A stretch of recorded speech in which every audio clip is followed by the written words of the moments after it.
गुरुर्ब्रह्मा गुरुर्विष्णु गुरुर्देवो महेश्वरः गुरु साक्षात् परब्रह्म तस्मै श्री गुरवे नमः। ಶ್ರೀ ಜಗದ್ಗುರು ಸಿದ್ಧಾರೂಢರ ಪಾದಕಮಲಗಳಿಗೂ ಶ್ರೋತ್ರಿಯ ಬ್ರಹ್ಮನಿಷ್ಠ ಸದ್ಗುರು ಬಸವಾನಂದರ ಪಾದಕಮಲಗಳಿಗೂ ಅವರ ಪ್ರತಿರೂಪದಂಥ ನಿಜಗುಣಪ್ಪನವರ ಪಾದಕಮಲಗಳಿಗೂ ನನ್ನ ದೀರ್ಘದಂಡ ಪ್ರಣಾಮಗಳನ್ನು ಸಲ್ಲಿಸುತ್ತಾ ಎಲ್ಲ ಮಹಾತ್ಮರ ಪಾದಕಮಲಗಳಿಗೂ ನನ್ನ ದೀರ್ಘದಂಡ ಪ್ರಣಾಮಗಳನ್ನು ಸಲ್ಲಿಸುತ್ತಾ ಮನದಲ್ಲಿ ಸ್ಮರಿಸಿಕೊಳ್ಳುತ್ತಾ ತಮ್ಮೆಲ್ಲರಿಗೂ ವಂದಿಸುತ್ತಾ ಇವತ್ತಿನ ಪರಮಾನುಭವದೇ ಮೂರನೆಯ ಸಂಧಿ ನಡೆದಂಥದ್ದು ಭಾಳ ವಿಶೇಷವಾಗಿರುವಂಥ ವಿಚಾರಗಳನ್ನು ಅವರು ಹೇಳ್ತಾ ಇದ್ದಾರೆ. ಯಾಜ್ಞವಲ್ಕ್ಯ ಮತ್ತು ಮೈತ್ರೇಯ ದೇವಿಯ ವರ ಸಂವಾದವಾದಂಥ ಈ ವಿಚಾರವನ್ನು ಬೃಹದಾರಣ್ಯಕ ಉಪನಿಷತ್ತಿನಿಂದ ಆಯ್ದಂಥ ವಿಚಾರಗಳನ್ನು ಅವರು ಹೇಳ್ತಾ ಇದ್ದಾರೆ. ಮೂರನೆಯ ಸಂಧಿ ಒಳಗೆ 16ನೆಯ ಸೂತ್ರ ನಾವು ನೋಡ್ತಾ ಇದ್ದೀವಿ. ಇವಾಗ ಇಲ್ಲಿ ಈ ಸೂತ್ರ ನೋಡೋಣ. 16ನೆಯ ಸೂತ್ರ, ಇದು ಸತ್ಯಾನುಭವ, ಇದು ಮಿಥ್ಯಾನುಭವ ಎಂದು ವದ ವಿಭೂದಿಪನ್ಯ ಸದ್ಗುರು ಹಕ್ಕು ಅಂತ ಹೇಳ್ತಾರೆ. ಯಾಕಂತಂದ್ರೆ ಇಲ್ಲಿ ಕೂಡ ಏನು ಹೇಳ್ತಾರೆ, ಸತ್ಯ ಮತ್ತು ಮಿಥ್ಯ ವಸ್ತುಗಳ ವಿವೇಕವನ್ನು ಮಾಡಿ ಅನುಭವಕ್ಕೆ ತಂದು ಯಾರು ಕೊಡ್ತಾರೋ ಅವರು ಸದ್ಗುರುಗಳು ಅಂತ ಹೇಳಿಸ್ಕೊಳ್ತಾರೆ. ಮತ್ತು ಗುರುಗಳು ಹೇಳಿದ್ದನ್ನು ನಂಬಿ ಇದು ಸತ್ಯ ಮತ್ತು ಇದು ಮಿಥ್ಯ ಅಂತ ಸ್ವಾನುಭವ ಯಾರು ಮಾಡ್ಕೊಳ್ತಾರೋ ಆತ ಶಿಷ್ಯ ಅಂತ ಕೂಡ ಹೇಳ್ತಾರೆ. ಅಂದರೆ ಸತ್ಯ ಮಿಥ್ಯ ವಸ್ತುಗಳ ವಿಚಾರವನ್ನು ಹೇಳ್ತಾರೆ. ಇಲ್ಲಿ ನಿನ್ನೆಯ ವಿಷಯದಲ್ಲಿ ಬಂತು, ನಸುಗತ್ತಲೆಯಿದ್ದ ಹಗ್ಗವನ್ನು ಕಂಡು ಹಾವಿನ ಭ್ರಮೆ ಆಗ್ತದೆ. ಅದನ್ನು ವಿಚಾರ ಮಾಡ್ತಾ ಹೋದಾಗ ಹಾವು ಸುಳ್ಳಾಗ್ತದೆ, ಹಗ್ಗ ನಿಜ ಆಗ್ತದೆ. ಈ ರೀತಿ ಆಗಿರುವಂಥ ಇದು ಸತ್ಯಾನುಭವ. ಸರ್ಪದ ಜ್ಞಾನ ಮಿಥ್ಯಾನುಭವ ಆಗಿರುವಂಥದ್ದು. ಅದರಂಗೆ ಏಕಮೇವ ಅದ್ವಿತೀಯವಾದಂಥ ಬ್ರಹ್ಮದಲ್ಲಿ ನಾಮರೂಪಾತ್ಮಕವಾದಂಥ ಈ ದ್ವೈತ ಪ್ರಪಂಚ ಏನದ ಕಲ್ಪಿತ ಆಗ್ಯದ, ಸುಳ್ಳಾಗ್ಯದ. ಅದ್ವೈತವಾದಂಥ ಬ್ರಹ್ಮ ಸತ್ಯ ಆಗ್ಯದ ಅಂತ ನಿನ್ನೆಯ ಒಂದು ಕಲ್ಪಿತವಾದಂಥ ದ್ವೈತ ಮಿಥ್ಯ ಆಗ್ಯದ ಅನ್ನುವಂಥ ವಿಚಾರವನ್ನು ಅವರು ಹೇಳಿದರು. ಈಗ ನಾವು 1ನೆಯ ನುಡಿಯಲ್ಲಿ ನೋಡೋಣ ಏನು ಹೇಳ್ತಾ ಇದ್ದಾರ ನೋಡೋಣ. ಗುರು ಮತ್ತು ಶಿಷ್ಯ ಇವರು ಸಮಾನತ್ವ ರೂಪವಾದ್ದರಿಂದ ಇಬ್ಬರು ಸಮಾನತ್ವ ರೂಪ ಇದ್ದಾರೆ. ಇವರುಗಳಿಗೆ ಬೋಧಕತ್ವ ವ್ಯವಹಾರ ಹೆಂಗೆ ಸಂಭವ ಆಗ್ತದೆ ಅಂತ ಶಂಕೆ ಮಾಡಿದರೆ, ಮತ್ತು ಗುರು ಹೆಂಗಿರಬೇಕು, ಶಿಷ್ಯ ಹೆಂಗಿರಬೇಕು, ಯಾವ ಭಾವದಿಂದ ಇರಬೇಕು ಅನ್ನುವಂಥದ್ದನ್ನು ಈಗ ಮುಂದೆ ಹೇಳ್ತಾರೆ. ಅವಸ್ಥಾ ಭೇದದಿಂದ ಸಂಭವ ಆಗ್ತದೆ ಅನ್ನುವಂಥ ವಿಚಾರವನ್ನು ಈ ಒಂದು 1ನೆಯ ನುಡಿಯಲ್ಲಿ ಹೇಳ್ತಾರೆ ಅವರು.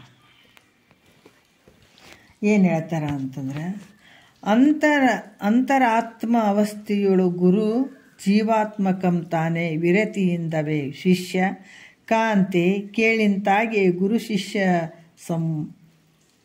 ಸಂಬೋಧೆ ಎಂತ ಅವರೋಳು ಸವನಿಸುತ್ತಿರ್ಕು ಅಂತ ಹೇಳ್ತಾರೆ. ಅಂತರಾತ್ಮ ಅವಸ್ಥೆಯಳು ಅಂದ್ರೆ ಅದ್ವೈತದ ಯಥಾರ್ಥವಾದಂಥ ಜ್ಞಾನ ಸ್ವರೂಪದಲ್ಲಿ ಗುರು ಇರಬೇಕು. ಗುರು ಹೆಂಗಿರಬೇಕು ಅಂದ್ರೆ ಯಥಾರ್ಥವಾದಂಥ ಅದ್ವೈತ ಸ್ವರೂಪದ ಜ್ಞಾನ ಉಳ್ಳಂಥವನು ಗುರು ಇರಬೇಕು. ಅದಕ್ಕೆಲ್ಲ ಗೊತ್ತಿರಬೇಕು, ತಿಳಿದಿರಬೇಕು. ಇದು ಅದ್ವೈತದ ಒಂದು ಸ್ವರೂಪದ ಒಂದು ಜ್ಞಾನ ಉಳ್ಳಂಥವನು ಗುರು ಇರಬೇಕು. ಇಂಥ ಸ್ಥಿತಿಗೆ ಏನು ಹೇಳ್ತಾರ ಅಂದ್ರೆ ಅಂತರಾತ್ಮಾವಸ್ಥೆ ಅಂತ ಹೇಳ್ತಾರೆ ಇದಕ್ಕೆ.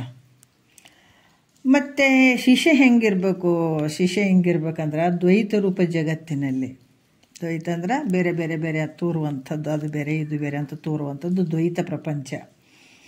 ಈ ದ್ವೈತ ರೂಪ ಜಗತ್ತಿನಲ್ಲಿ ಸತ್ಯ ಬುದ್ಧಿಯಿಂದ ಕೂಡಿರುವಂಥದ್ದು, ಇದೇ ಸತ್ಯ. ಮಾಡುವಂಥ ವ್ಯವಹಾರ ಇದೆಲ್ಲ ಸತ್ಯ ಅದ ಅಂತ ಏನು ಈ ಮಾಡುವಂಥದ್ದೆಲ್ಲ ಸತ್ಯ ಅನ್ನುವಂಥ ಭಾವದಲ್ಲಿ ನಂಬಿ ಹೋಗ್ತಾನಲ್ಲ, ಇದು ಜೀವಾತ್ಮ ಅಂತ ಹೇಳ್ತಾರೆ. ಈ ಶರೀರ ಸತ್ಯ ಅಂತ ಅಂದ್ಕೊಳ್ತಾನೆ. ಯಾಕಂತಂದ್ರೆ ಈ ಜಗತ್ತಿನೊಳಗೆ ನಾವು ಈ ಸ್ವಲ್ಪ ಜ್ಞಾನವನ್ನು ತಿಳ್ಕೊಂಡ್ರೆ ಯಾರೂ ಅಷ್ಟು ರುಚಿಕಟ್ಟಾಗಿ ಸಂಸಾರ ಮಾಡೋಕ್ಕಾಗಂಗಿಲ್ಲ. ಯಾಕಂದರೆ ಇದು ಮಿಥ್ಯ ಐತಪ್ಪ, ಇದ್ರಾಗ ಏನೈತೆ ಅಂತ ಹೊಂಟ್ಬಿಡ್ತಾರೆ. ಜಗತ್ತು ಸತ್ಯ ಆದಂಥ ಈ ನಾನು ಯಾವಾಗಲೂ ಇರ್ತೀನಿ ಅನ್ನುವಂಥ ಭಾವ ಇದ್ದಾಗ ಮಾತ್ರ ದೃಶ್ಯ ಪ್ರಪಂಚ ಎಲ್ಲ ಸತ್ಯನೇ ಐತೆ ಅಂತ ಯಾವಾಗ ಬುದ್ಧಿಯಲ್ಲಿ ಇರ್ತದೆ ಅವ್ರು ಮಾತ್ರ ಭಾಳಷ್ಟು ಏನು 70-80 ವಯಸ್ಸಾದರೂ ಕೂಡ ಚೆನ್ನಾಗಿ ಸಂಸಾರ ಮಾಡ್ತಾರೆ. ಯಾಕಂದರೆ ಜಗತ್ತು ಸತ್ಯ ಅಂತ ತಿಳ್ಕೊಂಡಾರ ಅವರು. ಈ ಭಾವ ಇದ್ದಾಗ ಏನಂತ ಅವ್ರಿಗೆ ಜೀವಾತ್ಮ, ಆ ಭಾವಕ್ಕೆ ಜೀವಾತ್ಮ ಅನ್ನುವಂಥ ಜಗತ್ತು ಮಿಥ್ಯೆ ಇರುವಂಥ ಜಗತ್ತನ್ನು ಸತ್ಯ ಅಂತ ತಿಳ್ಕೊಂಡು ವ್ಯವಹಾರ ಮಾಡ್ತಾ ಇರುವಂಥದ್ದಕ್ಕೆ ಇದು ಜೀವಾತ್ಮ ಅವಸ್ಥೆ ಅಂತ ಹೇಳ್ತಾರೆ. ಅದಕ್ಕೆ ಇದರಿಂದ ಕೂಡಿದಂತೆ, ಯಾಕಂದರೆ ಆತ ದ್ವೈತ ರೂಪ ಜಗತ್ತಿನಲ್ಲಿ ಸತ್ಯ ಬುದ್ಧಿಯಿಂದ ಕೂಡಿಕೊಂಡಿರುವಂಥವು ನಾವು ಜೀವಾತ್ಮ ಇರ್ತಾನೆ. ಆತ ಏನಂದ್ರೆ ವೈರಾಗ್ಯಶಾಲಿಯಿಂದ ಕೂಡಿರಬೇಕು. ಅದಕ್ಕೆ ಅದ್ವೈತ ಜ್ಞಾನ ನಿರಾಸೆಯಿಂದ ಕೂಡಿದವನು ಗುರುವಾಗಿರಬೇಕು. ನೋಡ್ರಿ, ಆತ ಈ ಸತ್ಯ ಬುದ್ಧಿಯನ್ನು ಈ ಜಗತ್ತಿನಲ್ಲಿ ಇಟ್ಕೊಂಡಿರುವಂಥವ ಮತ್ತು ವೈರಾಗ್ಯಶಾಲಿಯಾಗಿರಬೇಕು ಶಿಷ್ಯ. ಮತ್ತು ಅದ್ವೈತ ಜ್ಞಾನ ಏನಿರ್ತದೆ, ಅದ್ವೈತ ಜ್ಞಾನ ಇರಬೇಕು, ನಿರಾಸೆಯಿಂದ ಕೂಡಿದವನು ಗುರುವಾಗಿರಬೇಕು. ಅದಕ್ಕೆ ಮುಖ್ಯವಾಗಿ ಹೇಳ್ತಾರೆ ಅವರು, ಗುರುವಿಗೆ ಯಾವ ಆಸೆ ಇರಬಾರ್ದು. ಅದು ಬೇಕು ಇದು ಬೇಕು ಹಂಗಾಯ್ತು ಭಾಳಷ್ಟು ನೋಡ್ರಿ ಎಷ್ಟು. ಅದಕ್ಕೆ ನಿರಾಭಾರಿ ಕರುಣಾರಸದ ಕೋಡಿ ವರಿವ ಕಟಾಕ್ಷದ ಪರತತ್ವ ಅರೂಪವ ಆಲಾಪದವರ ಪುಣ್ಯಮಯ ಶರೀರದ ನಿರಾಭಾರಿ ಸದ್ಗುರುವಿರಲೆನ್ನ ಮಾನಸದಲ್ಲಿ ಅಂತ ಹೇಳ್ತಾರೆ.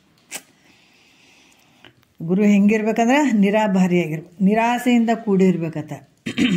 ಶಿಷ್ಯನಲ್ಲಿ ಏನಾದರೂ ಅಪೇಕ್ಷೆ ಉಳ್ಳಂಥವನಾಗಿರ್ಬೇಕನ್ನ, ಎಷ್ಟು ರೊಕ್ಕ ಕೊಡ್ತಾನೆ, ರೂಪಾಯಿ ಕೊಡ್ತಾನೆ, ಫಲ ಬಿತ್ತಿದ್ರೆ ಎಲ್ಲ ಬೆಳೆ ತಂದು ನನ್ನ ಮಠಕ್ಕೆ ಹಸ್ತಾನೆ ಕಾಳು ಕಡಿ ಅಂತ ಏನಾರು ಅಪೇಕ್ಷೆ ಇರ್ತದೆ ಸದ್ಗುರುವಿಗೆ ಇರೋಂಗಿಲ್ಲ. ಅದು ಹೆಂಗಿರ್ಬೇಕು, ನಿರಾಸೆ ಭಾವನೆಯಿಂದ ಇರಬೇಕು. ಅದಕ್ಕೆ ಇಲ್ಲಿ ಕೂಡ ಹೇಳುತ್ತಾರೆ, ಅದ್ವೈತ ಜ್ಞಾನ ನಿರಾಸೆಯಿಂದ, ಅದ್ವೈತ ಜ್ಞಾನ ಇರಬೇಕು, ನಿರಾಸೆಯಿಂದ ಕೂಡಿದವನು ಗುರುವಾಗಿರಬೇಕು. ದ್ವೈತ ಜ್ಞಾನ ವಿರಕ್ತಿಯಿಂದ ಕೂಡಿದವನು ಶಿಷ್ಯನಾಗಿರ್ಬೇಕು. ಅದಕ್ಕೇನಾಗಿರೋದು ದ್ವೈತ ಭಾವ, ಅದು ಬೇರೆ ಇದು ಬೇರೆ ಅಂತ ಅಂದ್ಕೊಂಡವನಿಗೆ ಇದು ಜ್ಞಾನ ಬೇಕಾಗ್ತದೆ. ಯಾಕಂದ್ರೆ ದೇವ್ರು ಬೇರೆ ನಾನು ಬೇರೆ, ಈ ಗುರುವಿನ ಹತ್ರ ಬರೋದಕ್ಕಿಂತ ಮುಂಚೆ ಇದೇ ಭಾವನೆ ಇರ್ತದೆ. ಆತ ಈ ರೀತಿಯಾಗಿ ದ್ವೈತ ಜ್ಞಾನ ಮತ್ತು ವಿರಕ್ತಿಯಿಂದ ಕೂಡಿದವನು ಶಿಷ್ಯನಾಗಿರಬೇಕು. ಹೀಗೆ ಆಗಿದ್ರೆ ಗುರು ಶಿಷ್ಯರಲ್ಲಿ ಬೋಧಕತ್ವ ವ್ಯವಹಾರ ನಡೀತದೆ. ಹೇಳುವಂಥದ್ದು ಕೇಳುವಂಥದ್ದು ನಡೀತದೆ. ಮತ್ತು ಎಲ್ಲಕ್ಕಿಂತ ನನಗೆ ಗೊತ್ತದ್ರಿ ಓಟು ಅಂತ ಶಿಷ್ಯ ಕುಂತನಂದ್ರೆ ಗುರು ಏನು ಹೇಳೋಕ್ಕಾಗ್ತದೆ. ಹಾಗಾಗಿ ಈತ ಜೀವಭಾವದಲ್ಲಿ ಇರಬೇಕಾಗ್ತದೆ. ಹಿಂಗಿದ್ದಾಗ ಮಾತ್ರ ಮತ್ತು ವಿರಕ್ತಿಯಿಂದ ಕೂಡಿರ್ಬೇಕಾಗ್ತದೆ. ಉದಾಸೀನ ಭಾವ ಅಂದರೆ ಸಂಸಾರದ ಮೇಲೆ ಅಷ್ಟು ಅತಿಯಾದ ಮೋಹ ಇರೋಂಗಿಲ್ಲ. ಅದಕ್ಕೆ ಅದು ಯಾಕೆ ಮೋಹ ಇರೋಂಗಿಲ್ಲ ಅಂದರೆ ಹಿಂದಿನ ಜನ್ಮಾಂತರದ ಒಂದು ನಿಷ್ಕಾಮದ ಪುಣ್ಯದ ಫಲದಿಂದ ಆತ ಏನಂತಂದ್ರೆ ಈ ಒಂದು ಸಂಸಾರದಲ್ಲಿ ಆತಗೆ ಒಂದು ಉದಾಸೀನ ಭಾವ ಬಂದಿರ್ತದೆ. ಆ ರೀತಿಯಾಗಿ ಕೂಡಿದಂಥ ವ್ಯಕ್ತಿ ವಿರಕ್ತಿಯಿಂದ ಕೂಡಿದಂಥವನು ಶಿಷ್ಯನಾಗಿರ್ಬೇಕು. ಅದ್ರಾಗ ದೋಷ ಗೊತ್ತಾಗ್ತದೆ. ಎಷ್ಟು ಮಾಡಿದ್ರೆ ಇಷ್ಟೇ ಅಲ್ಪ, ಇದು ಈ ದುಃಖ ಅನ್ನುವಂಥದ್ದು ಭಾಳ, ಜನನ ಮರಣ ಅನ್ನುವಂಥದ್ದು ದುಃಖ ಭಾಳ ಅನ್ನುವಂಥ ಗೊತ್ತಾಗುವಂಥದ್ದೇ ಹಿಂದಿನ ಜನ್ಮದ ಒಂದು ನಿಷ್ಕಾಮ ಪುಣ್ಯದ ಫಲದಿಂದ. ಈ ರೀತಿ ಆತ ಏನಂದರೆ ವಿರಕ್ತಿಯಿಂದ ಕೂಡಿದವನು ಶಿಷ್ಯನಾಗಿರ್ಬೇಕು. ಹೀಗೆ ಆಗಿದ್ರೆ ಮಾತ್ರ ಅಲ್ಲಿ ಗುರು ಶಿಷ್ಯರ ಬೋಧಕತ್ವ ನಡೀತದೆ, ಹೇಳುವಂಥದ್ದು ಕೇಳುವಂಥದ್ದು ನಡೀತದೆ. ಮತ್ತು ಇಲ್ಲಿ ಮತ್ತೆ ಮುಂದೆ ಕೇಳ್ತಾರೆ, ಶಿಷ್ಯ ಕೇಳ್ತಾರೆ, ಮೈತ್ರೇದೇವಿ ಕೇಳ್ತಾರೆ, ಗುರು ಶಿಷ್ಯರ ನಿಜ ಸ್ವರೂಪವು ಅಭೇದವಾಗಿರುವುದು ಅಥವಾ ಭೇದವಾಗಿರುವುದು? ಗುರು ಶಿಷ್ಯರ ನಿಜ ಸ್ವರೂಪ ಏನೈತಲ್ಲ ಅದು ಅಭೇದ ಆಗ್ಯದೋ ಭೇದ ಆಗ್ಯದೋ? ಅಭೇದವಾಗಿದ್ದರೆ ಒಂದರಲ್ಲಿ ಬೋಧ ವ್ಯವಹಾರ ಸಂಭವಿಸುವುದಿಲ್ಲ. ಅವ್ರ ನಿಜ ಸ್ವರೂಪ ಒಂದೇ ಇತ್ತು ಅಂತಂದ್ರೆ ಅಲ್ಲಿ ಈ ಹೇಳುವಂಥದ್ದು ಕೇಳುವಂಥ ವ್ಯವಹಾರ ಸಂಭವ ಆಗಂಗಿಲ್ಲ. ಯಾಕಂದ್ರೆ ಒಂದೇ ಐತಲ್ಲ ನಿಜ ಸ್ವರೂಪ. ಮತ್ತು ಭೇದವಾಗಿರುವಂಥದ್ದು ಆದ ಅಂತ ಹೇಳಿದರೆ ಗುರುಗಳು ಎಷ್ಟು ಹೇಳಿದರೂ ಅಭೇದ ಜ್ಞಾನ ಆಗಂಗಿಲ್ಲ. ಅಂದರೆ ಅಲ್ಲಿ ನಿಜ ಸ್ವರೂಪ ಭೇದದಿಂದ ಕೂಡ್ಯದಂದ್ರೆ ಗುರುಗಳು ಎಷ್ಟೇ ಹೇಳಿದರೂ ಕೂಡ ಅದು ಅಭೇದ ಸ್ಥಿತಿ ಆಗಂಗಿಲ್ಲಲ್ಲಿ. ಅದ್ವೈತವೇ ಸಂಭವಿಸದ ಮೇಲೆ ಇದರಿಂದ ಏನು ಉಪಯೋಗ ಅದು ಹೇಳ್ರಿ? ಕೇಳುವಂಥದ್ದು ಹೇಳುವಂಥದ್ರ ಮೇಲೆ ಅದ್ವೈತವೇ ಸಂಭವಿಸದ ಮೇಲೆ ಉಪದೇಶದಿಂದ ಆದರೂ ಕೂಡ ಏನು ಪ್ರಯೋಜನ ಐತೆ ಗುರುಗಳೇ? ಅದ್ರ ಸ್ವರೂಪ ಹೆಂಗದ, ಗುರುವಿನ ಸ್ವರೂಪ ಹೆಂಗದ, ಶಿಷ್ಯನ ಸ್ವರೂಪ ಹೆಂಗದ, ಅಭೇದ ರೀತಿಯಿಂದ ಕೂಡ್ಯೋದು ಅಥವಾ ಭೇದ ರೂಪದಿಂದ ಕೂಡ್ಯೋದು? ಅಭೇದ ರೂಪದಿಂದ ಕೂಡಿತ್ತಂತಂದ್ರೆ ಮತ್ತು ಈ ಬೋಧಕ ಹೇಳುವಂಥದ್ದು ಕೇಳುವಂಥದ್ದು ಇದು ವ್ಯವಹಾರ ಆಗಂಗಿಲ್ಲ. ಯಾಕಂದ್ರೆ ಒಂದೇ ಸ್ವರೂಪ ಅದ ಎರಡರದ್ದು. ಗುರುವಿಂದು ಮತ್ತು ಶಿಷ್ಯನ ಸ್ವರೂಪ ಒಂದೇ ಆದಂತಂದಾಗ ಅಲ್ಲಿ ಈ ಒಂದು ಬೋಧ ವ್ಯವಹಾರ ಸಂಭವ ಆಗಂಗಿಲ್ಲ. ಅಭೇದ ಅಂತ ಹೇಳಿದರೆ ಎಷ್ಟು ಜ್ಞಾನ ಹೇಳಿದ್ರು ಕೂಡ, ಗುರುಗಳು ಹೇಳಿದ್ರು ಕೂಡ ಅಲ್ಲಿ ಯಾಕಂದ್ರೆ ಭೇದದಿಂದ ಕೂಡ್ಯದ ಸ್ವರೂಪ ಅಂತ ಹೇಳಿದ್ರೆ ಎಷ್ಟೇ ಹೇಳಿದ್ರು ಕೂಡ ಅಭೇದ ಅಲ್ಲಿ ಆಗಕ್ಕೆ ಸಾಧ್ಯ ಇಲ್ಲ. ಅದ್ವೈತವೇ ಸಂಭವಿಸದ ಮೇಲೆ ಈ ಉಪದೇಶದಿಂದ ಏನು ಪ್ರಯೋಜನ ಐತೆ ಅಂತ ಸಂಶಯ ಬಂದರೆ, ಶಂಕೆ ಬಂದರೆ ಅಲ್ಲಿ ಕೂಡ ಈ ಮುಂದಿನ ವಿಚಾರದಲ್ಲಿ ಹೇಳ್ತಾರೆ ನೋಡ್ರಿ. ಎರಡನೇ ನುಡಿ ನೋಡೋಣ. ನಿಜವರಿಯದ ರಘುಜನಿಗೆ ಆ ಭೃಗುಜನೆಂತು ನಿಜವ ಬೋಧಿಸಿದನು ಆ ಪರಿಯಿಂದ. ನಿಜವನ್ನು ಶಿಷ್ಯಂಗೆ ಗುರು ಬೋಧಿಪುದು ತನ್ನ ನಿಜದೈಕ್ಯವನ್ನು ಪರಾತ್ಮಕವೆಂದು ಅಂತ ಹೇಳ್ತಾರೆ.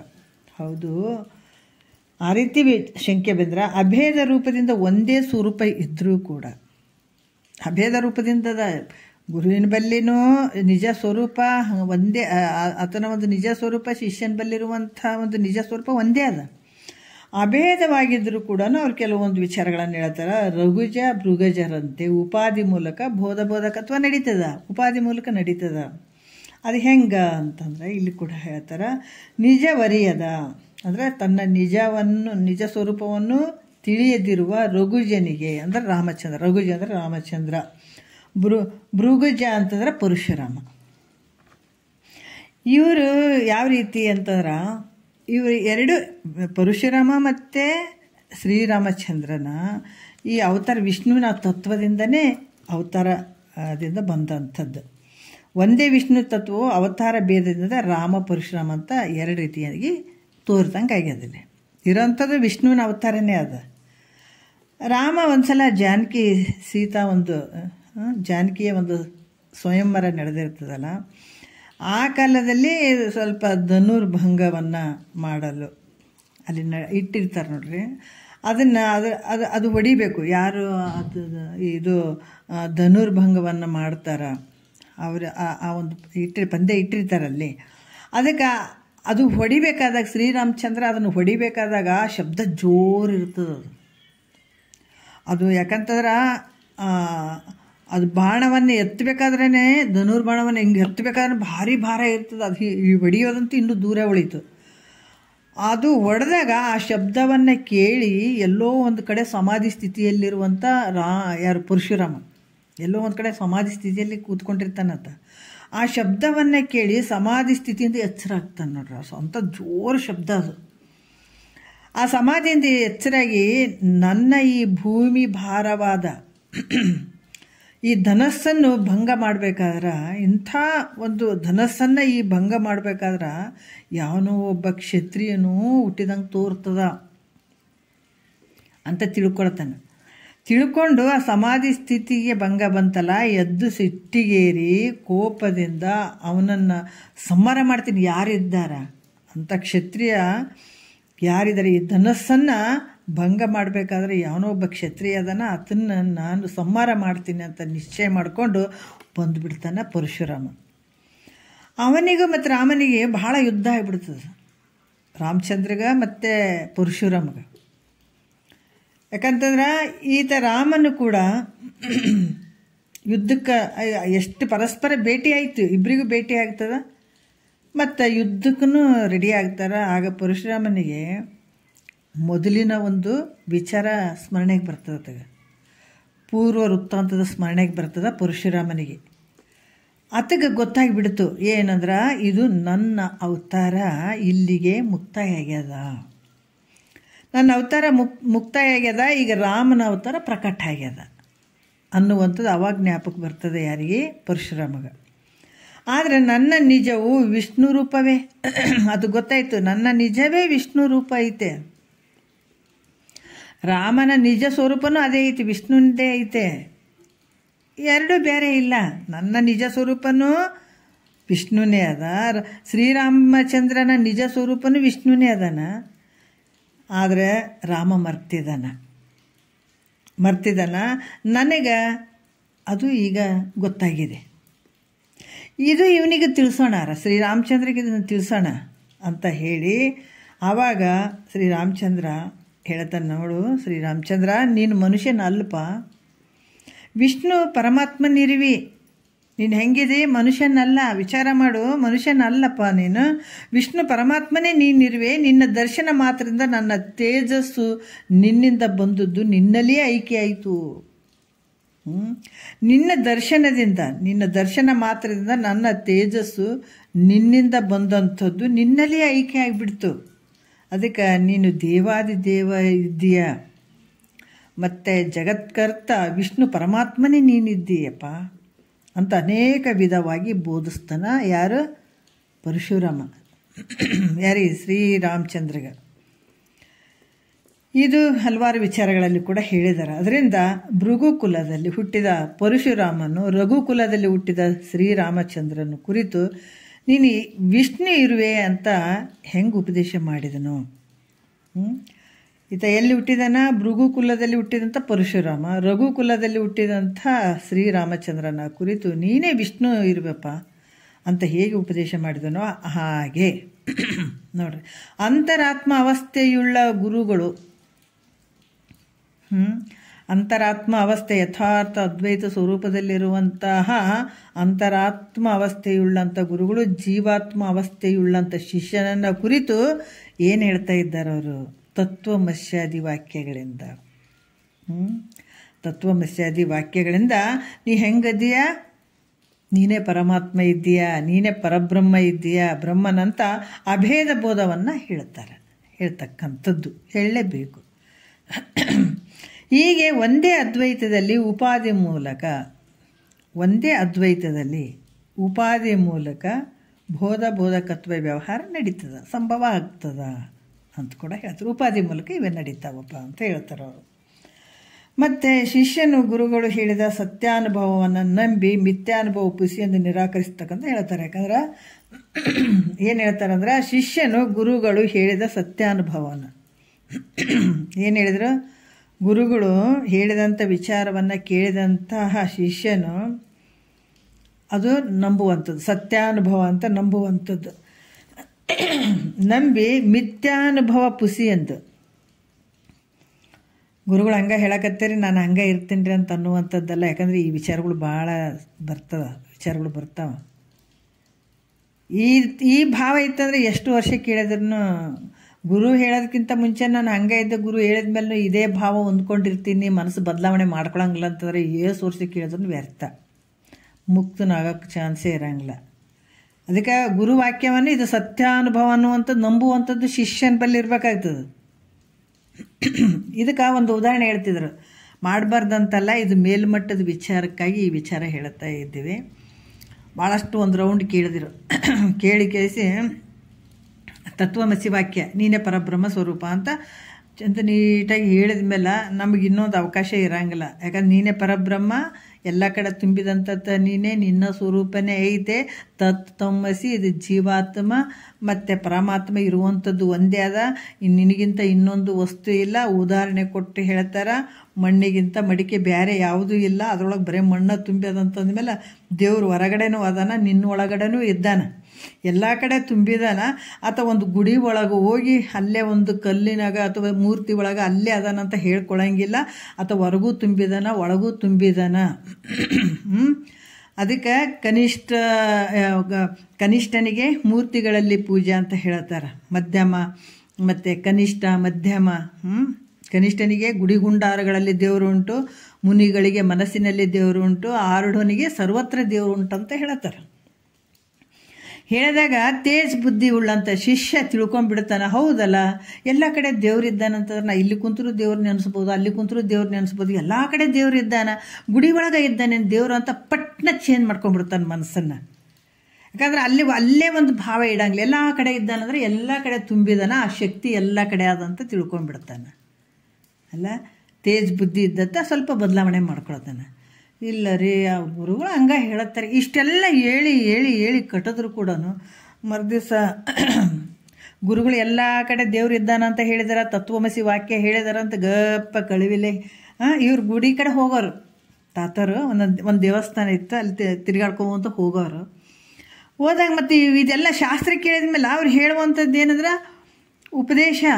ಶ್ರೀ ಗುರು ವಚನೋಪದೇಶವನ್ನು ಆಲಿಸಿದಾಗ ಅಳಹುದು ನರರಿಗೆ ಮುಕ್ತಿ ಅಂತ ಹೇಳಿದಲ್ಲ. ವಚನೋಪದೇಶವನ್ನು ಕೇಳಿದಾಗ ಅಂದ್ರೆ ಮನಸ್ಸನ್ನು ಬದಲಾವಣೆ ಮಾಡ್ಕೊಳ್ಳುವಂಥದ್ದು. ಇಲ್ಲಿ ಮುಖ್ಯವಾಗಿರುವಂಥದ್ದು ಗುರುವಾಕ್ಯವನ್ನಕ್ಕೆ ಸ್ವಲ್ಪ ಮನಸ್ಸು ಬದಲಾವಣೆ ಮಾಡ್ಕೊಳ್ಳೋದು, ಅದರ ಪ್ರಕಾರ ನಡ್ಕೊಳ್ಳುವಂಥದ್ದು ಇರ್ತದೆ.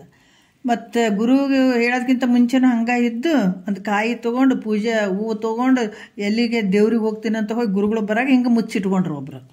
ಯಾಕಂದ್ರೆ ಗುರುಗಳು ನೀನೇ ಪರಮಾತ್ಮ ಎಲ್ಲ ಕಡೆ ತುಂಬಿದಾನ ಹಂಗೆ ಹಿಂಗೆ ಅಂತ ಎಲ್ಲ ನೀನೇ ತತ್ವಮಸಿಬೇಕು ಎಲ್ಲವನ್ನೂ ಹೇಳಿದ್ರು ಕೂಡ ಎಲ್ಲಿಗೆ ಹೋಗಿದ್ದೆಪ್ಪ ಅಂದ್ರೆ ಇಲ್ಲ ಗುರುಗಳೇ ಹಿಂಗೆ ದೇವಸ್ಥಾನಕ್ಕೆ ಹೋಗಿದ್ದೆ ಹಂಗೆ ಹಿಂಗೆ ಅಂತಂದಾಗ ತತ್ ಅಂತ ಅಂದುಬಿಟ್ರು ಒಂದು ಸಲ ಒಬ್ಬರಿಗೆ. ಅದಕ್ಕೆ ಎಷ್ಟು ದಿವಸ ಕೇಳಿದರೂ ಕೂಡ ನಾನು ಆ ಭಾವ ಬಿಡೋಂಗಿಲ್ಲ ಅಂತಂದ್ರೆ, ಎಷ್ಟು ದಿವಸ ಕೇಳಿದರೂ ಕೂಡ ಇದು ಮನಸ್ಸನ್ನು ಬದಲಾವಣೆ ಮಾಡ್ಕೊಳಂಗಿಲ್ಲ ಅಂತಂದ್ರೂ ಕೂಡ ಇದು ಮುಕ್ತನಾಗಕ್ಕೆ ಸಾಧ್ಯ ಆಗಂಗಿಲ್ಲ ಅಂತ ಹೇಳುತ್ತಿದ್ರು. ಯಾಕಂತಂದ್ರೆ ಇಲ್ಲಿ ಹಲವಾರು ಅದಕ್ಕೆ ಕಲ್ಲು ದೇವರು ನಂಬಿ ನೀ ಕೆಡುವಿಯಲ್ಲೋ ಬಲ್ಲಿದ ಗುರುವಿನ ನೀ ಪಡಿಯಲಿಲ್ಲೋ ಅಂತ ಹೇಳ್ತಾರೆ. ಹಾಗಾಗಿ ಮತ್ತು ನಾನು ಅದನ್ನು ನಂಬಕ್ಕೆ ಹೋಗ್ತೀನಿ, ಅಲ್ಲೇ ನಾನು ಇದು ಮಾಡ್ತೀನಿ ಅಂತ ಅನ್ನೋರಿಗೆ ಏನು ಹೇಳೋಕ್ಕಾಗಲ್ಲ. ಅವ್ರು ಎಷ್ಟು ದಿವಸ ಕೇಳಿದ್ರು ವ್ಯರ್ಥ ಅಂತ ಅನ್ನುವಂಥ ವಿಚಾರವನ್ನು ಅವರು ಹೇಳ್ತಿದ್ರು. ಇಲ್ಲಿ ಏನು ಹೇಳ್ತಾರೆ, ಗುರು ಹೇಳಿದಂಥ ವಿಚಾರವನ್ನು ಸತ್ಯಾನುಭವ ಅಂತ ನಂಬಿ ಮಿಥ್ಯಾನುಭವ ಪುಸಿ ಅಂತ ಬಿಡಬೇಕು. ಅದಕ್ಕೆ ಇಲ್ಲಿ ಕೂಡ ಏನು ಹೇಳ್ತಾರ, ಈ ರೀತಿ ರಾಮಚಂದ್ರಾಗ ಈ ಯಾರು ನೀನು ವಿಷ್ಣುವಿನೇ ಇದ್ದೀಯಾ ಅಂತ ಹೇಳ್ಬಿಟ್ಟು ಪರಶುರಾಮ ಹೇಳುವಂಥದ್ದು ಅನೇಕ ವಿಧದಿಂದ ಬೋಧಿಸಿದ. ಇದು ಹಲವಾರು ರೀತಿಯಿಂದ ಕೂಡ ಇಲ್ಲಿ ಹೇಳಿದ್ದಾರೆ. ಈ ವಾಕ್ಯಗಳಿಂದ ತತ್ವಮಸ್ಯಾದಿ ವಾಕ್ಯಗಳಿಂದ ನೀನೇ ಬ್ರಹ್ಮನಂತ ಅಭೇದ ಬೋಧವನ್ನು ಈ ರೀತಿ ಉಪಾಧಿ ಮೂಲಕ ಹೇಳಿದಂಥದ್ದು ಅಂತ ಹೇಳಿದರು ಅವರು.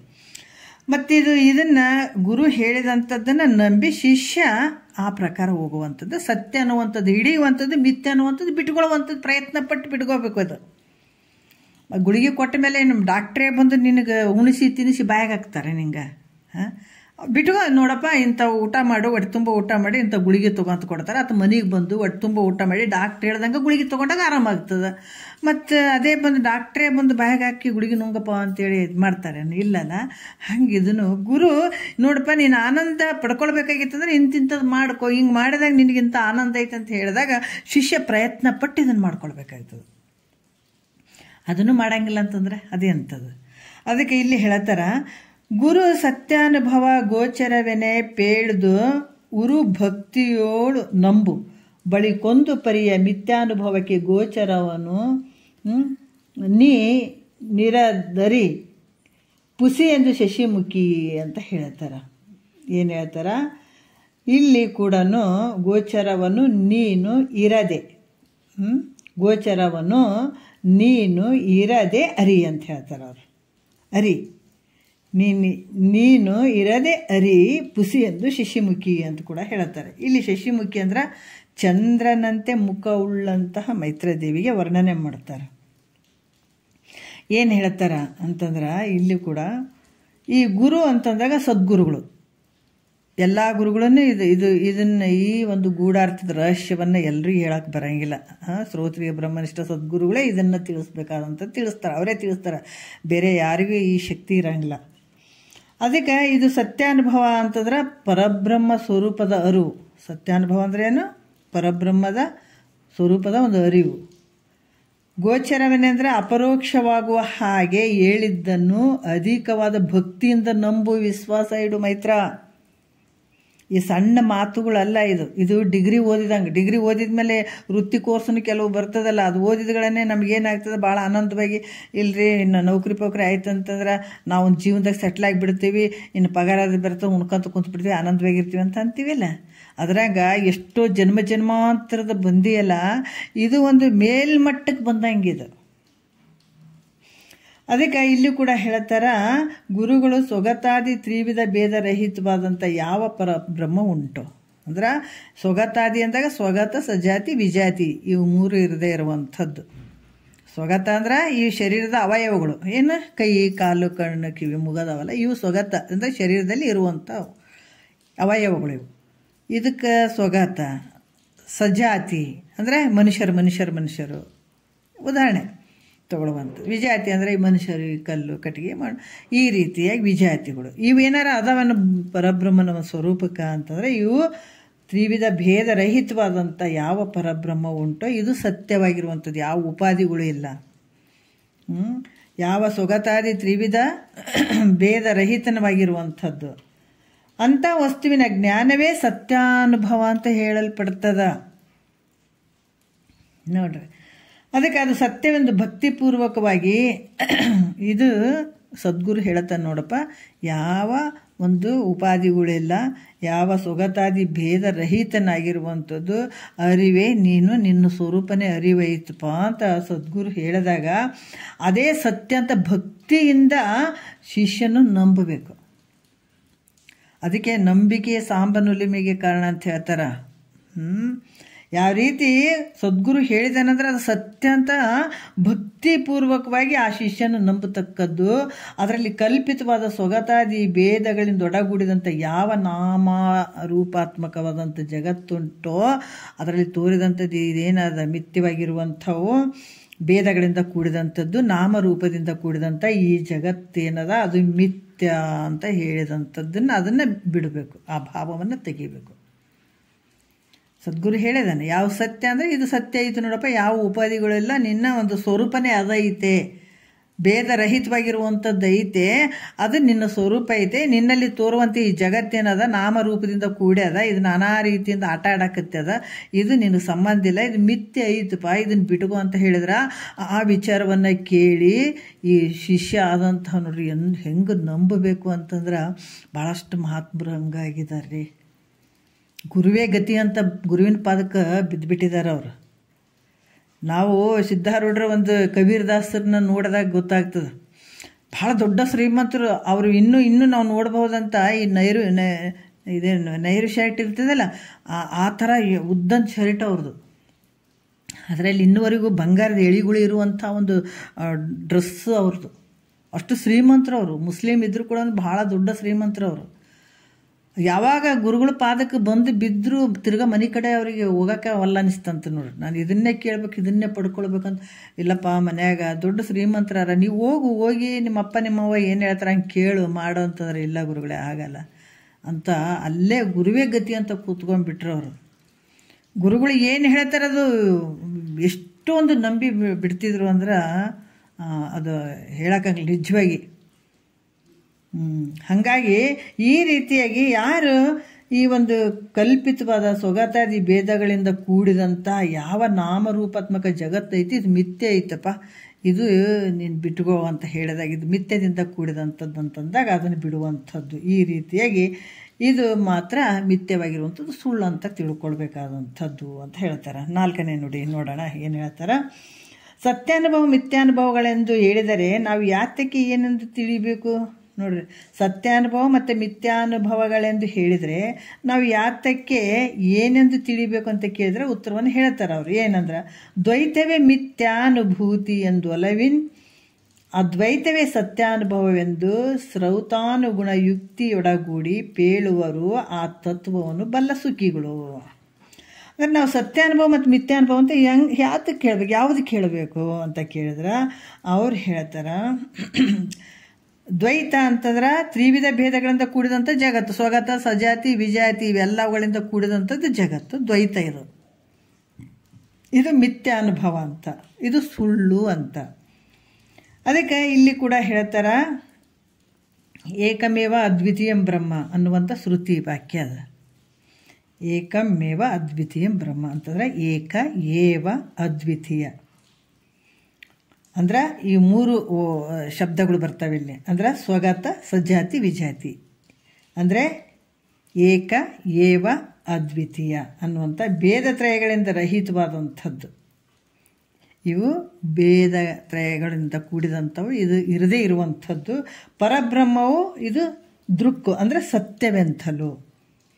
ರಜ್ಜು ಸರ್ಪ ಶುಕ್ತಿ, ರಜ್ಜು ಹಗ್ಗ, ಹಗ್ಗದಲ್ಲಿ ಸರ್ಪ ಸುಳ್ಳು, ಶುಕ್ತಿ ಕಪ್ಪೆ ಚಿಪ್ಪು, ಕಪ್ಪೆ ಚಿಪ್ಪಿನಲ್ಲಿ ಬೆಳ್ಳಿ ಸುಳ್ಳು ತೋರ್ಯದಲ್ಲ. ಅಂಥ ಬ್ರಹ್ಮದಲ್ಲಿ ಕಲ್ಪಿತವಾದಂಥ ಈ ಜಗತ್ತು, ಜಗತ್ತಂದರೆ ಯಾವುದು? ಶರೀರದ ವ್ಯವಹಾರಗಳು, ಶರೀರದ ಇಂದ್ರಿಯಗಳು ಇವೆಲ್ಲಷ್ಟು. ಮತ್ತು ಇವು ಭೇದತ್ರಯಗಳಿಂದ ಕೂಡಿರುವ ಕಾರಣ ಇವು ಮಿಥ್ಯೆ ಆಗ್ತಾವಂತ ಹೇಳ್ತಾರೆ. ಬ್ರಹ್ಮದಲ್ಲಿ ಕಲ್ಪಿತವಾದಂಥದ್ದು ಹೆಂಗೆ ಹಾವಿನ ಭ್ರಾಂತಿ ಆಯಿತು, ಅದು ಸುಳ್ಳಾಗ್ತದೆ, ತಿಳಿದ ಮೇಲೆ ಅದು ಸುಳ್ಳಾಗ್ತದೆ. ಅದ್ರಂಗೆ ಈ ಬ್ರಹ್ಮದಲ್ಲಿ ಕಲ್ಪಿತವಾದಂಥ ಈ ಜಗತ್ತು ಏನದ, ಇದು ಭೇದತ್ರಯಗಳಿಂದ ಕೂಡಿರುವಂಥದ್ದು, ಇದು ಮಿಥ್ಯೆ ಆಗ್ತದೆ ಅಂತ ಹೇಳ್ತಾರೆ. ಅಂದರೆ ಅಧಿಷ್ಠಾನವಾದ ಅದ್ವೈತ ಬ್ರಹ್ಮ ಸತ್ಯ. ಇದಕ್ಕೆ ಅಧಿಷ್ಠಾನವಾಗಿರುವಂಥದ್ದು ಯಾವುದಾದ್ರು ಅದು ಬ್ರಹ್ಮ ಸತ್ಯ. ಅದರಲ್ಲಿ ಕಲ್ಪಿತವಾದಂಥ ದ್ವೈತ ಪ್ರಪಂಚ ಮಿಥ್ಯೆ. ನಾವು ಭಾಳಷ್ಟು ಉದಾಹರಣೆಗಳನ್ನು ತೊಗೊಳಕ್ಕಾಗ್ತದೆ. ಅದಕ್ಕೆ ಇದು ಪ್ರಾಕ್ಟಿಕಲ್ ಆಗಿರುವಂಥದ್ದು ಪ್ರಪಂಚ ಜಗತ್ತು. ನಾವು ನೀರಿನ ತೆರೆನೊರೆಗಳು ಕಾಣ್ತೀವಿ. ನೀರು ಅದಕ್ಕೆ ಅಧಿಷ್ಠಾನವಾಗಿರೋದಿಲ್ಲ ತೆರೆನೊರೆಗಳಿಗೆ. ಆ ತೆರೆನೊರೆ ಸತ್ಯ ಐತೇನೆ, ತೆರೆಗಳು ಸತ್ಯ ಐತೇನೋ ಇಲ್ಲ. ನೀರು ಸತ್ಯ ಇರುವಂಥ ಅಧಿಷ್ಠಾನವಾಗಿರುವಂಥದ್ದು ಅದಲ್ಲ. ಆಭರಣಗಳಿಗೆ ಅಧಿಷ್ಠಾನವಾಗಿರೋದು ಬಂಗಾರ ಐತೆ. ಮಡಿಕೆಗಳಿಗೆ ಆಧಾರವಾಗಿರುವಂಥದ್ದು ಯಾವುದು ಅಧಿಷ್ಠಾನವಾಗಿರುವಂಥದ್ದು ಮಣ್ಣು ಐತೆ. ಅದಕ್ಕೆ ನಿನಗೆ ಇದೇನು ಅಲ್ಲೇ ತೋರ್ತಾವೆ, ಅಲ್ಲೇ ಅಡಗ್ತಾವೆ. ಅದೇ ರೀತಿ ಜಗತ್ತು ಕಲ್ಪಿತವಾಗ್ಯದ, ಅದು ಎಲ್ಲಿ ತೋರ್ತದೆ, ನಿನ್ನಲ್ಲೇ ತೋರ್ತದೆ. ಈ ಕನಸಿಗೆ ನಮ್ಮಲ್ಲಿ ಕನಸು ತೋರ್ತದೆ, ಅದಕ್ಕೆ ಅಧಿಷ್ಠಾನವಾಗಿರುವಂಥವ್ರು ನಾವೇ. ನಮ್ಮಲ್ಲೇ ತೋರ್ತು, ನಮ್ಮಲ್ಲೇ ಅಡಗ್ತದೆ. ಅದೇ ರೀತಿ ಕೂಡ ಈ ಬ್ರಹ್ಮ ಕೂಡ ಹೆಂಗದ, ಅಧಿಷ್ಠಾನವಾದ ಅದ್ವೈತ ಬ್ರಹ್ಮ ಇದು ಸತ್ಯವಾಗಿರುವಂಥದ್ದು. ಇದರಲ್ಲಿ ತೋರಿದಂಥ ಕಲ್ಪಿತವಾದ ದ್ವೈತ ಪ್ರಪಂಚ ಎಲ್ಲ ಮಿಥ್ಯೆ ಆಗಿರುವಂಥದ್ದು ಎಲ್ಲ ಬಂತು. ನಾ ಈ ಶರೀರ ಹುಟ್ಟುವಂಥ 84 ಲಕ್ಷ ಜೀವರಾಶಿಯಿಂದ ಬಂದಿದ್ದೀನಿ, ಹೋಗಿದ್ದೀನಿ, ಸತ್ತಿದ್ದೀನಿ, ಹುಟ್ಟಿದ್ದೀನಿ, ಅದಾಯ್ತು ಇದಾಯ್ತು ಅಂತ ಏನು ಅಂದ್ಕೊಂಡಿದ್ದೀವಿ, ಅವೆಲ್ಲ ಕನಸಿನಲ್ಲೇ ನಡೆದಂಗೆ. ನಿಜವಾಗಿ ವಿಚಾರ ಮಾಡಿದ್ರೆ ಎಲ್ಲನೂ ಸುಳ್ಳೇ ಇಲ್ಲಿ. ಅದಕ್ಕೆ ಇದು ಕಲ್ಪಿತವಾದಂಥದ್ದು. ಓದಂಗಾಗ್ಯದ, ಬಂದಂಗಾಗ್ಯದ. ಇರುವಂಥವನು ಯಾವಾಗಲೂ ಇದೆ. ಅದಕ್ಕೆ ಹೇಳ್ತಾರೆ ಏನು ಹೇಳ್ತಾರೆ, ನಿನ್ನೊಳಿಹುದು ಸತ್ಯ ಪದವ ಅದನ್ನು ಅನುಭಾವದಿಮ್ ನೋಡು ಮನುಜ ನೀನಹೇ ಮುಕ್ತನು. ನಿನ್ನೊಳಗೆ ಐತೆ ಅದು. ಭಾಳಷ್ಟು ವಿಚಾರಗಳನ್ನು ಹೇಳ್ತಾರೆ. ದಿನ, ಪಕ್ಷ, ಮಾಸ, ವರುಷ, ಯುಗ, ಕಲ್ಪಾದಿ ಎನಿಸುವ ಒಂದರೊಳು ಒಂದಿಲ್ಲ. ನಿತ್ತೆಲ್ಲ ರಾಗು ಹೋಗನು ವಿಚಾರಿಸಿ ಕಾಣುವ ನಿನಗೆ ವಿಕೃತಿ ದೂರದಿಹುದರಿಂದ ಅಂತ ಹೇಳ್ತಾರೆ. ತಿಳಿಯಲಿ ಪರಿ ಬಾಲ್ಯ ಯೌವನ ವಾರ್ಧಿಕಗಳು ತಮ್ಮೊಳಗೆ ವಿಲಕ್ಷಣ ಮುಳ್ಳವು. ತಳೆದು ನೀನೇಕ ರೂಪನು ಬಿಡದಂಥವರೊಳಗನು ಸಂಧಾತೃ ಬಹುದರಿಂದ ನಿನ್ನೊಳಿಹುದು ಸತ್ಯ ಪದವು ಅದನ್ನು ಅನುಭಾವದಿಮ್ ನೋಡು ಮನುಜ ನೀನೇ ಮುಕ್ತನು ಅಂತನ್ನುವಂಥ ವಿಚಾರವನ್ನು ನಿಜಗೊಂಡ್ರು ಭಾಳ ಚಂದ ಹೇಳ್ತಾರೆ. ಎಲ್ಲಕ್ಕೂ ಆದ್ರೆ ನೀವು ಹುಟ್ಟಿದ್ದೀನಿ, ಸಾಯ್ತೀನಿ, ಈ ಬಾಲ್ಯ ಯೌವನ ನೋಡ್ರಿ, ನಾನು ಅಂತ ಏನು ಹೇಳ್ತೀವಿ, ಇದು ಬಾಲ್ಯ ಯೌವನ ಮುಪ್ಪು. ಶರೀರ ಷಡ್ಭಾವ ವಿಕಾರಕ್ಕೆ ಒಳಗಾಗ್ತದೆ. ಆದರೆ ನಿನ್ನೊಳಗಡೆ ಇರುವಂಥ ಅರಿವಿಗೆ ಯಾವ ಒಂದು ಮುಪ್ಪೂ ಇಲ್ಲ, ಸಾಯೋದನ್ನೂ ಇಲ್ಲ, ಹುಟ್ಟುವಂಥದ್ದನ್ನೆಲ್ಲ ಯಾವಾಗಲೂ ಇರುವಂಥದ್ದು ಅದು. ಹಾಗಾಗಿ ಕಲ್ಪಿತವಾದಂಥ ಈ ದ್ವೈತ ಪ್ರಪಂಚ ಮಿಥ್ಯೆ ಆಗಿರುವಂಥದ್ದು ಅದ್ವೈತ ಬ್ರಹ್ಮ ಸತ್ಯ ಅಂತಲೇ ಇಲ್ಲಿ ಹೇಳ್ತಾರೆ, ಮಹಾತ್ಮರು ಪ್ರತಿಪಾದನೆ ಮಾಡ್ತಾರೆ. 5ನೇ ನುಡಿಯಲ್ಲಿ ದ್ವೈತ ಮತ್ತು ಅದ್ವೈತ ಅಂದರೆ ಏನು ಅಂತ ಪ್ರಶ್ನೆ ಮಾಡಿದ್ರು ಕೂಡ ಅದಕ್ಕೆ ಉತ್ತರ ಹೇಳ್ತಾರೆ. ತಾನಿದಿರೆಂದೆಂಬ ಭಾವವೇ ದ್ವೈತಂ, ಆನಿದಿರೆಂಬೆರಡ ಅಂದರೆ ತಾನಿದಿರೆಂಬ ಭಾವವೇ ದ್ವೈತಂ. ಮತ್ತು ಇಲ್ಲಿ ಮಿಸ್ಟೇಕ್ ಆಯ್ತು. ತಾನಿದಿರೆಂದೆಂಬ ಭಾವವೇ ದ್ವೈತಂ ಆನಿದಿರೆಂಬೆರಡಳಿದಿರ್ದ ಅನುನ್ಯವೆಳ್ಳಿ ಇನಿತಿಲ್ಲದ ಎಸೆವ ನೈರ್ಮಲ್ಯ ವಿಜ್ಞಾನಂ ಅದ್ವೈತವೆಂದೆನಿಪುದು ಅಂತ ಇಲ್ಲಿ ಹೇಳ್ತಾರೆ. ಏನು ಹೇಳ್ತಾರೆ, ನೈರ್ಮಲ್ಯ ವಿಜ್ಞಾನವು ಅದ್ವೈತವೆಂದೆನಿಪುದು ಅಂತ ಹೇಳ್ತಾರೆ. ಇಲ್ಲಿ ಏನು ಹೇಳ್ತಾರೆ, ತಾನಿದಿರೆಂಬ ಭಾವವೇ ದ್ವೈತ ಅಂದ್ರೆ ತಾನು ಮತ್ತು ಇದು ಈ ಎರಡಾಗಿ ತೋರುವಂಥದ್ದು ಏನದ ಅದು ದ್ವೈತ. ನಾನು ಅದು ಆದ, ಇದು ನಾನು ಬೇರೆ ಇದ್ದೀನಿ, ಇದು ಬೇರೆ ಐತೆ ಅನ್ನುವಂಥ ಭಾವ ಏನಿರ್ತದೆ ಅದು ಆ ಪ್ರತೀತಿ ತೋರುವಂಥದ್ದು ದ್ವೈತ ಅಂತ ಅನಿಸ್ಕೊಳ್ತದೆ. ಅದು ಆನು ಇದಿರೆಂಬೆರಡು ಅಳಿದಿರ್ದು, ನಾನು ನೀನು ಇದು ಅನ್ನುವಂಥ ಈ ಭೇದ ಭಾವನೆ ಹೋಗುವಂಥದ್ದು, ಎರಡನ್ನ ಅಳಿಯುವಂಥದ್ದು. ನಾನು ಇದು ಅನ್ನುವಂಥದ್ದು, ನಾನು ನೀನು ಇದು ಅನ್ನುವಂಥ ಭೇದ ಭಾವನೆ ಒಂದು ಸ್ವಲ್ಪ ಕೂಡ ಇರದೇ ಇರುವಂಥದ್ದು ಅದು ಏನು ಅಂತಂದರೆ ಪ್ರಕಾಶಮಾನವಾದಂಥ ಯಾವುದೊಂದು ಉಪಾಧಿ ಇಲ್ಲದೆ ಇರುವಂಥದ್ದು ಜ್ಞಾನ ಸ್ವರೂಪ, ಅದು ಅದ್ವೈತ ಅಂತ ಹೇಳಿಸ್ಕೊಳ್ತದೆ. ಅಂದ್ರೆ ಅಹಂ ಇದಮ್ ಅಂತ ಎರಡು ಭಾವನೆಗಳು ತೋರುವಂಥದ್ದು ಯಾವುದು ದ್ವೈತ.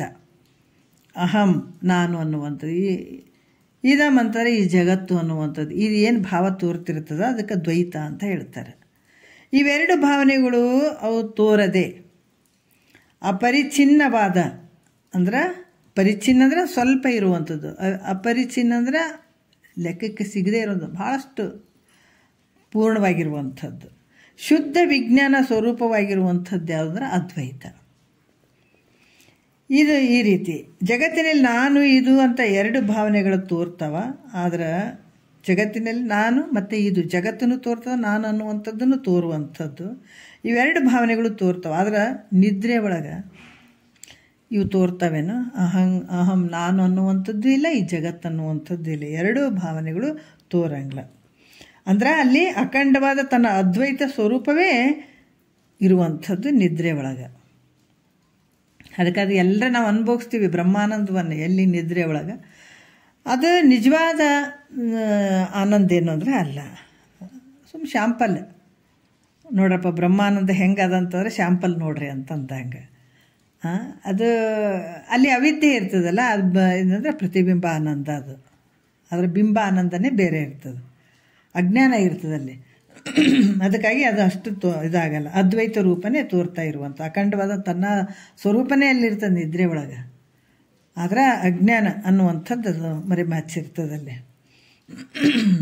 ಜೀವಾತ್ಮ, ಅಂತರಾತ್ಮ, ಪರಮಾತ್ಮ ಇವುಗಳ ಲಕ್ಷಣ ಏನಂತ ಪ್ರಶ್ನೆಯನ್ನು ಮಾಡಿದ್ರೆ, ಅಂದರೆ ಜೀವಾತ್ಮ ಅಂದರೆ ಏನು, ಅಂತರಾತ್ಮ ಅಂದರೆ ಏನು, ಪರಮಾತ್ಮ ಅಂದರೆ ಇವು ಲಕ್ಷಣಗಳು ಏನ್ರಿ ಅಂತ ಕೇಳಿದಾಗ ಇದನ್ನು ನೋಡೋಣ ಸ್ವಲ್ಪ.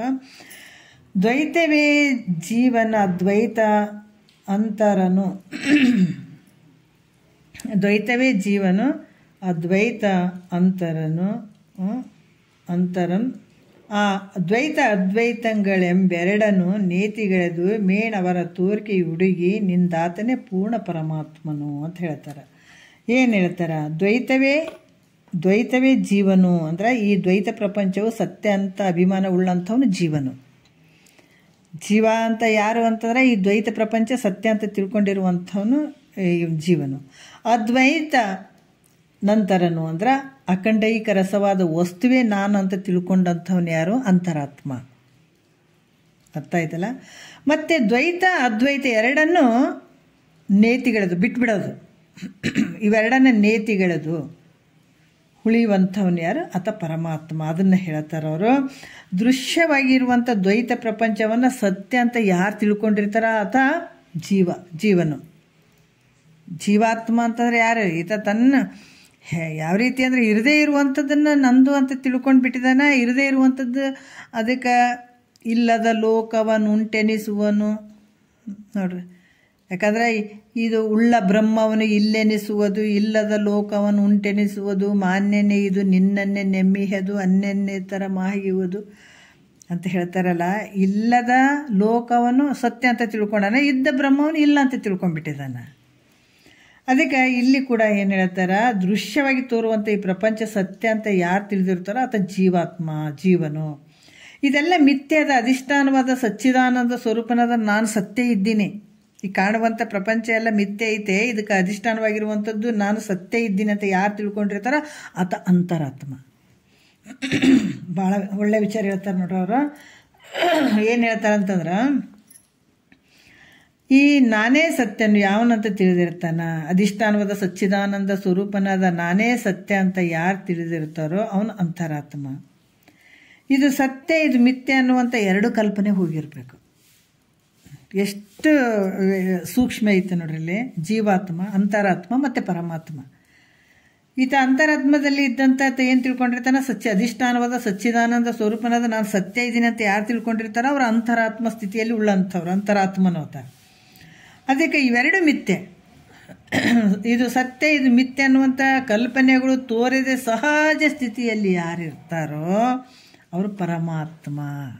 ನೋಡ್ರಿ ವ್ಯತ್ಯಾಸಗಳು ಹೀಗೆಂದು ತಿಳಿತಕ್ಕದ್ದು. ಅಂದ್ರೆ ಜ್ಞಾನ ಅಜ್ಞಾನಗಳ ಮೇಲಿಂದಲೇ ಜೀವಾದಿಗಳ ಸ್ವರೂಪವನ್ನು ನಿಶ್ಚಯ ಮಾಡ್ತಕ್ಕದ್ದು. ಅಜ್ಞಾನದಲ್ಲಿ ಬಿದ್ದಿದ್ದಾನ ಆತ ಜೀವಾತ್ಮ ನೋಡ್ರಿ. ಸಚ್ಚಿದಾನಂದ ಪರಬ್ರಹ್ಮ ಸ್ವರೂಪ ನಾನು ಇದ್ದೀನಂತೆ ಅಂದ್ಕೊಂಡಿರ್ತಾನೆ ಆತ ಅಂತರಾತ್ಮ. ಈ ಜೀವಾತ್ಮನ ಭಾವ ಮತ್ತು ಅಂತರಾತ್ಮ ಭಾವ ಎರಡು ಭಾವ ಹೋಗ್ಬೇಕಲ್ಲಿ. ನಾನು ಪರಬ್ರಹ್ಮನ ಸ್ವರೂಪ ನಾನು ಇದ್ದೀನಿ ಅನ್ನೋಂಥ ಭಾವನೂ ಹೋಗ್ಬೇಕು, ನಾನು ಅಜ್ಞಾನಿ ಅನ್ನುವಂಥ ಭಾವನೂ ಹೋಗ್ಬೇಕು. ಎರಡೂ ಹೋಗ್ಬೇಕಿಲ್ಲ. ಸತ್ಯಮಿಥ್ಯೆ ಎರಡೂ ಹೋದಾಗ ಸಹಜ ಸ್ಥಿತಿ ಅಂದಿರುವಂಥ ಭಾವ ಏನದ ಅದು ಪರಮಾತ್ಮ. ನೋಡ್ರಿ ಹೆಂಗೈತೆ, ಭಾಳ ವಿಶೇಷವಾಗಿ ಹೇಳ್ತಾರೆ. ಈಗಂತ ತಿಳ್ಕೊಳ್ಬೇಕು. ಅದಕ್ಕೆ ಈ ಜ್ಞಾನ ಅಜ್ಞಾನಗಳ ಮೇಲಿಂದಲೇ ಈ ಜೀವಾದಿಗಳ ಸ್ವರೂಪವನ್ನು ನಿಶ್ಚಯ ಮಾಡೋಕ್ಕೆ ಸಾಧ್ಯ ಆಗ್ತದೆ. ಒಬ್ಬನಿಗೆ ಕಾರ್ಯದ ಮೇಲಿಂದ ಯಾಚಕ, ಪಾಠಕ, ಪಂಚಕಗಳಂಥ ನಾಮಗಳು ವ್ಯವಹಾರದಂತೆ ಜೀವಾತ್ಮಾದಿ ನಾಮಗಳು ಬಂದಿರ್ತವೆ. ಈ ರೀತಿ ಇದರಿಂದನೇ ನಾವು ತಿಳ್ಕೊಳ್ಳೋಕೆ ಸಾಧ್ಯ ಆಗ್ತದೆ ಅನ್ನುವಂಥ ವಿಚಾರವನ್ನು ಇಲ್ಲಿ ಹೇಳ್ತಾರೆ. ಮತ್ತು ಈ ಆತ್ಮನಿಗೆ ಜೀವಾದಿ ಹೆಸರುಗಳು ಯಾಕೆ ಬಂದವು, ಹಿಂಗೆ ಯಾಕೆ ಬಂದವು ಅಂತ ಶಂಕೆ ಮಾಡಿದ್ರೆ ಕೆಲವು ವಿಚಾರಗಳನ್ನು ನಾವು ನಾಳೆ ವಿಷಯದಲ್ಲಿ ನೋಡೋಣ. ಅದ್ಭುತವಾದಂಥ ವಿಚಾರಗಳನ್ನು ಹೇಳ್ತಾ ಇದ್ದಾರೆ, ನೋಡೋಣ. ಭಾಳ ವಿಶೇಷವಾದಂಥ ವಿಚಾರಗಳು ನಾವೆಲ್ಲಿ ನೋಡೋಕ್ಕೆ ಸಾಧ್ಯ ಇಲ್ಲ. ನಿಜಗೊಂಡ್ರೆ ಭಾಳಷ್ಟು ಸೂಕ್ಷ್ಮವಾದಂಥ ವಿಚಾರಗಳನ್ನು ತಿಳಿಸ್ತಾ ಹೋಗ್ತಾರೆ. ನಾಳೆ ನೋಡೋಣ. ಮತ್ತೆ ಒಂದೆರಡು ಗುರುಗಳ ಪಾದಕ್ಕೆ ಅರ್ಪಿಸಿ ಹರವು.